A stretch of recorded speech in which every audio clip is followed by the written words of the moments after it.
آپ میں سے بہت سارے لوگوں نے مجھ سے سوال پوچھا کہ کیا دوسری شادی کا جو اندراج ہے وہ جرم ہے؟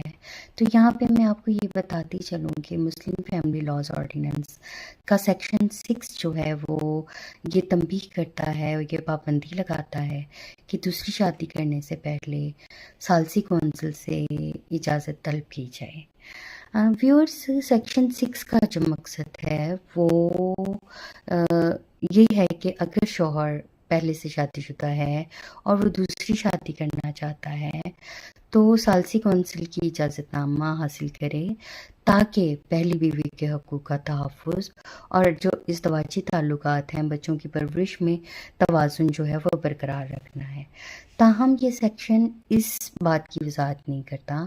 کہ اس کی خلاف ورزی پر کیا مؤثر کارروائی ہو سکتی ہے۔ یہ سیکشن واضح کرتا ہے کہ اگر شوہر نے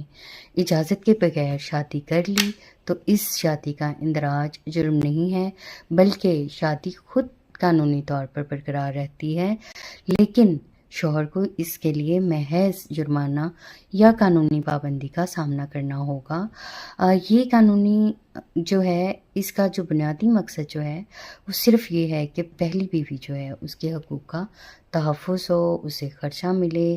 اسے ایک شیلٹر ملے۔ یہ نہ ہو کہ وہ جو پہلی بیوی ہے وہ